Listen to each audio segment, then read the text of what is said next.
Olá, continuando a nossa aula, trago para você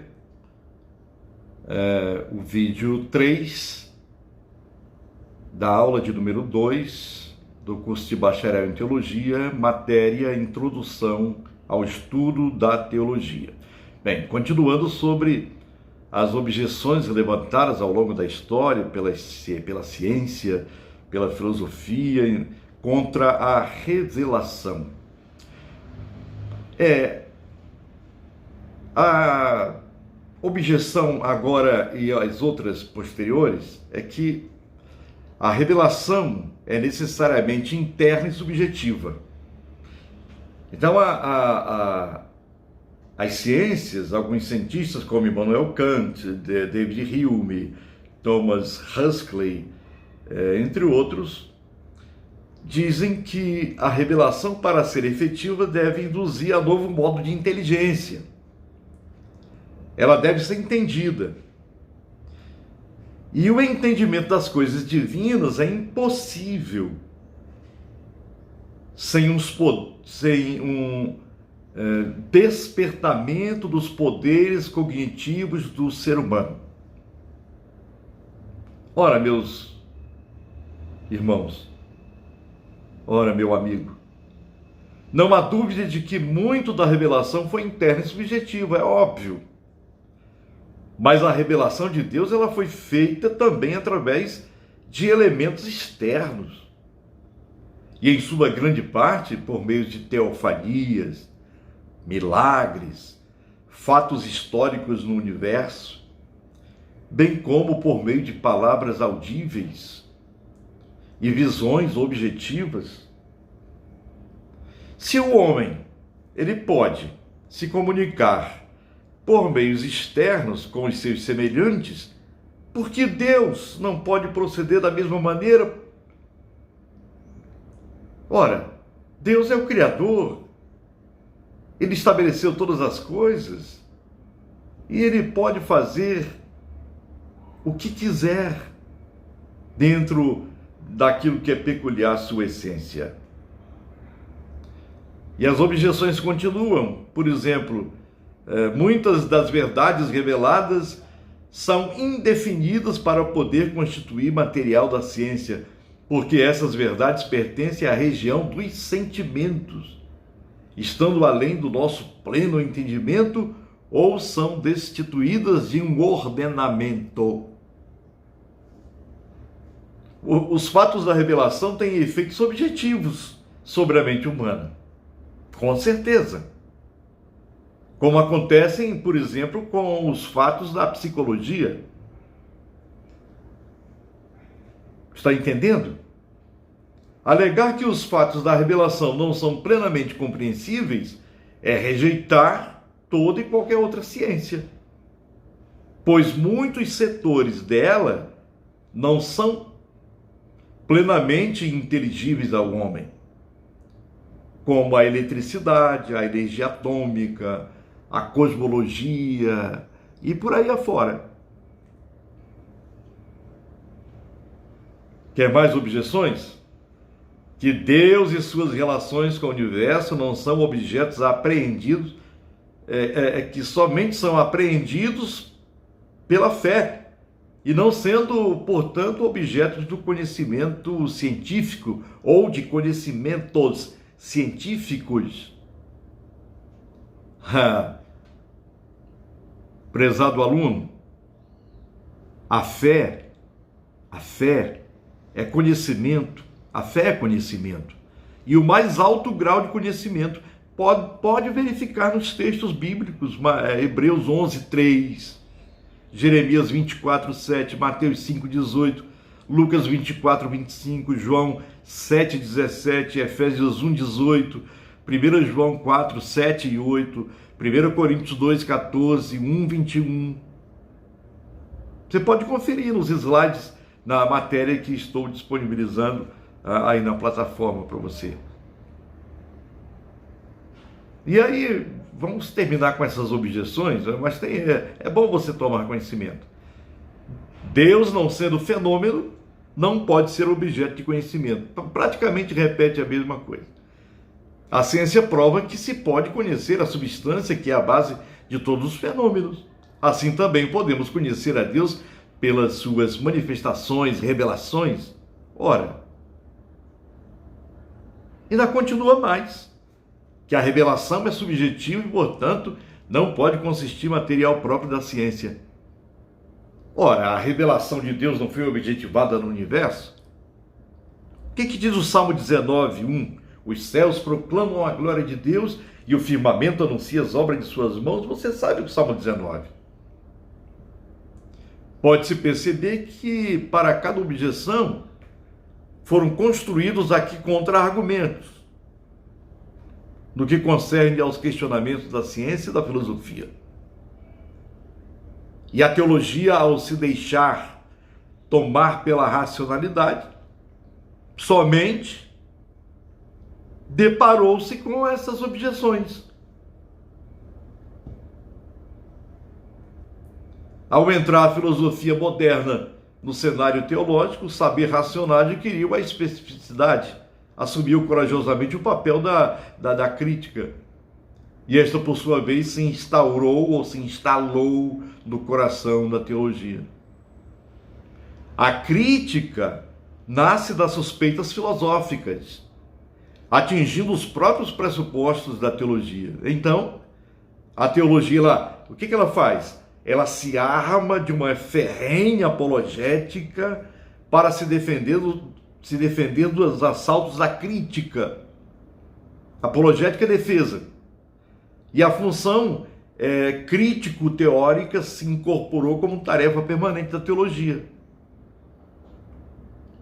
Os clássicos mestres, ora citados como Karl Marx, Karl Marx estou citando agora, Friedrich Nietzsche e Freud, sem deixar de registrar também Immanuel Kant, já falado, e Ludwig Feuerbach, os quais desempenharam papéis relevantes no despertar dessa função crítica. Mas é preciso atentar para o seguinte, veja bem, em termos teológicos, a teologia, que é a reflexão sobre a fé, ora, ela permite-se ser criticada somente pela caridade e pelo agir cristão. Caridade é amor, e o agir cristão, o testemunho cristão, a experiência cristã de vida. Pode-se considerar a teologia como ciência? O que é a ciência? Sir Arthur Thompson, físico inglês, ele afirmou o seguinte sobre ciência. Ciência é um arranjo experimental de certos fatos, de forma a apresentar um todo coordenado, com conexão causal entre várias partes e a descoberta e coordenação de novos fatos surgidos daquele arranjo, ou por indução dele. Isso é que ele fala como se é ciência. É um arranjo experimental de certos fatos da existência. E procura apresentar um todo coordenado. E esse todo coordenado tem que ter conexão causal, impacto, para servir de descoberta e coordenação de novos fatos surgidos daquele arranjo, ou por indução dele. Por exemplo, hoje, como é que eles estão tentando descobrir uma vacina contra o coronavírus? Os cientistas partem do que eles já têm, de algumas vacinas, de alguns remédios, fazendo vários testes, o experimento, né? Para depois, com o passar do tempo, o investimento, descobrir alguma coisa nova que venha estancar o vírus, o Covid-19. E aí tem que haver muito investimento dos países, o investimento na ciência, por exemplo. O propósito da teologia visa a certeza dos fatos com respeito a Deus e as suas relações com o universo, e a exibição desses fatos em sua unidade racional, com partes conectadas de um sistema de verdade formulado e orgânico, né? É assim.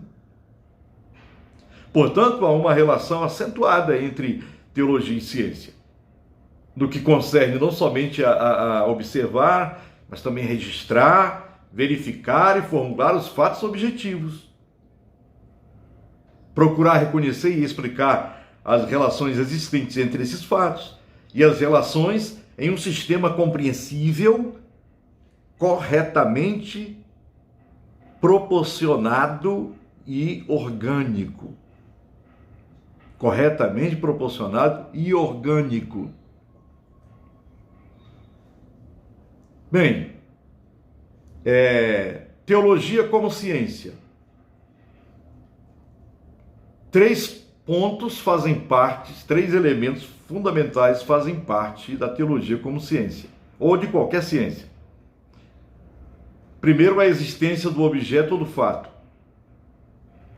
Segundo, a capacidade da mente humana para apreender o objeto ou os fatos. E algum meio de comunicação pelo qual o objeto passa a ser colocado em contato com a mente humana. Bem, qual é o objeto ou fato da teologia? É Deus. É Deus e as suas relações com a sua criação, que é um fato, a criação é um fato. E aí entra um elemento interessante também, dentro disso tudo, que é a fé. A fé é fundamental nesse sentido, porque a fé é conhecimento, o mais alto tipo de conhecimento. A própria ciência repousa sobre a fé. A mente humana, ela é capaz de apreender o objeto ou os fatos. A teologia afirma a capacidade da mente humana de apreender Deus e suas relações com o universo. E aí entra o terceiro elemento, que é a revelação de Deus, é esse meio. Tanto a revelação natural quanto a revelação especial. Então, como é que eu conheço Deus? Tendo uma experiência com Ele através da sua revelação, que vai no mais íntimo da razão, ilumina a razão, fortalece o espírito, alimenta o corpo da solidez. É por isso que aqueles que exercem a fé, eles vivem com mais alegria, com mais convicção, vivem com mais saúde. Meus amigos, quero passar para vocês, eu estou falando agora em particular com você, e ao mesmo tempo falando com uma série de alunos.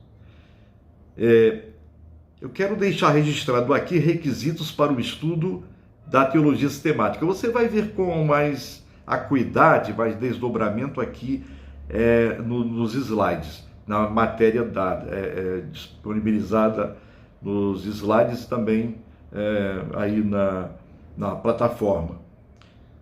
São conselhos. Primeiro, requisitos para o estudo da teologia sistemática: uma mente disciplinada. Segundo, um hábito mental intuitivo ao invés de puramente lógico. Terceiro, conhecimento relativo da ciência. Quarto, conhecimento das línguas originais em que foi escrita a Bíblia. 5. Santa afeição para com Deus. Não adianta estudar tanto e não ter afeição para com o Criador. 6. A iluminação do Espírito. Somente o Espírito de Deus pode penetrar as coisas de Deus. E assim somente Ele é capaz de iluminar a mente humana para compreendê-las, compreender as Escrituras. Muito bem.